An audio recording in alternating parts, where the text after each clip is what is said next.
नमस्कार।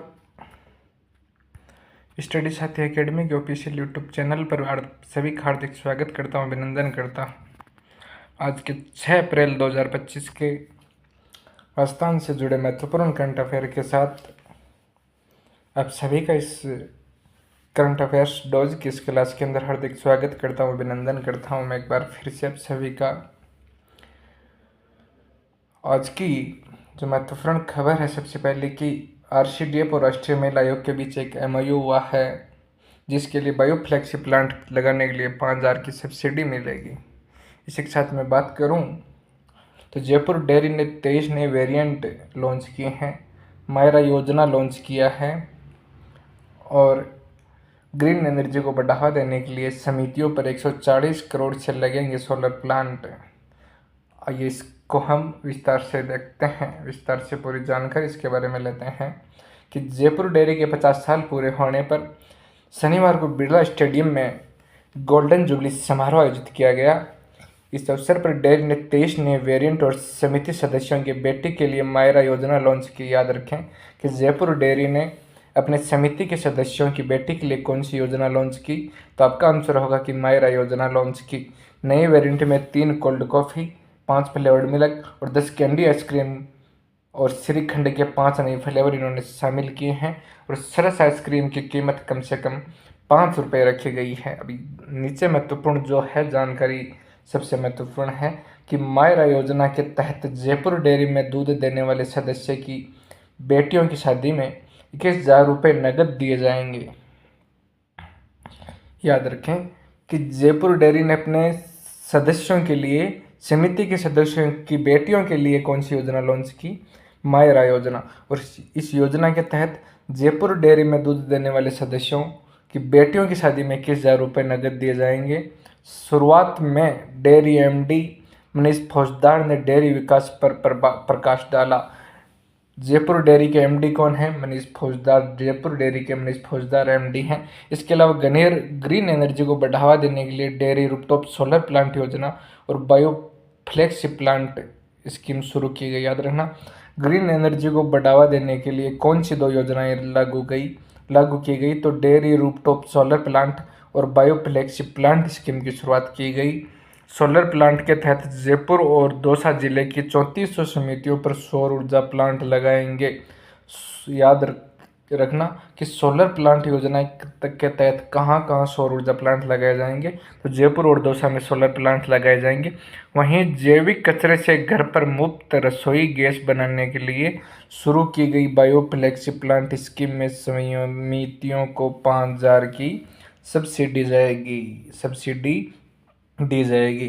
क्वेश्चन बनता है कि जैविक कचरों से घर पर मुफ्त रसोई गैस बनाने के लिए कौन सी योजना शुरू की गई? तो बायोफ्लेक्सी प्लांट स्कीम शुरू की गई और इसके लिए कितनी सब्सिडी दी जाएगी? 5,000 की सब्सिडी दी जाएगी। इसके साथ याद रखना कि पूरे राजस्थान में ये सरस मायरा योजना लागू होगी, जिसके तहत जयपुर डेयरी में दूध देने वाले सदस्यों की बेटियों की शादी में 21,000 रुपये की नगद राशि का सहयोग दिया जाएगा। और ये एमओयू किस किस के बीच हुआ, उस बिंदु को भी आप देखें तो आरसीडीएफ और राष्ट्रीय महिला आयोग के बीच ये एमओयू हुआ है। अब केंद्र की उन महत्वपूर्ण खबरों पर नजर डालते हैं कि वक्फ बिल राष्ट्रपति की मंजूरी, अधिसूचना जारी। राष्ट्रपति द्रौपदी मुर्मू ने शनिवार को वक्फ संशोधन बिल 2025 को मंजूरी दी है। मुसलमान वक्फ निरसन बिल 2025 को राष्ट्रपति ने अपनी तरफ से मंजूरी दे दी है। ठीक है, यानी वक्फ बिल को राष्ट्रपति की तरफ से मंजूरी मिल गई है। तीसरी बड़ी खबर के अंदर की है कि शांति सेना के 4 दशक बाद हुआ समझौता। श्रीलंका पीएम मोदी का ऐतिहासिक स्वागत, रक्षा सहित 7 करार हुए और पीएम मोदी को श्रीलंका का सबसे बड़ा मित्र विभूषण सम्मान मिला है। श्रीलंका का सबसे बड़ा सम्मान कौन सा है? मित्र विभूषण। और क्वेश्चन बनता है कि हाल ही में भारत के प्रधानमंत्री नरेंद्र मोदी को श्रीलंका के किस सम्मान से नवाजा गया? तो मित्र विभूषण सम्मान से नवाजा गया। अब पूरी खबर देख लेते हैं कि प्रधानमंत्री नरेंद्र मोदी की श्रीलंका यात्रा के दौरान शनिवार की दोनों देशों में अहम रक्षा सौदा हुआ। यह उन 7 अहम समझौतों में है जिन पर मोदी और श्रीलंका के राष्ट्रपति अनुराग कुमार दिसानायके के बीच वार्ता के बाद हस्ताक्षर किए गए। क्वेश्चन यहाँ से भी बन सकता है कि श्रीलंका के वर्तमान में राष्ट्रपति कौन है, तो अनुराग कुमार दिसानायके वर्तमान में श्रीलंका के राष्ट्रपति हैं। इनके बीच समझौते को लेकर वार्ता हुई है। और दूसरी सबसे बड़ी खबर कि पीएम मोदी आज तमिलनाडु में पबन ब्रिज और नई ट्रेन सेवा का उद्घाटन करेंगे। पबन ब्रिज कहाँ बना है? तमिलनाडु में। तो पूरी खबर देखते हैं कि प्रधानमंत्री नरेंद्र मोदी रविवार को तमिलनाडु में रामनवमी पर देश के पहले वर्टिकल लिफ्ट समुद्री पुल का उद्घाटन करेंगे। कौन सा? देश का पहला वर्टिकल लिफ्ट समुद्री पुल कौन सा है? पब्बन ब्रिज। और ये कहाँ है? तमिलनाडु में है। रामेश्वरम तांबरम नई ट्रेन सेवा को हरी झंडी दिखाएंगे।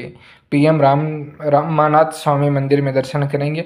इस पुल का सांस्कृतिक महत्व गहरा है।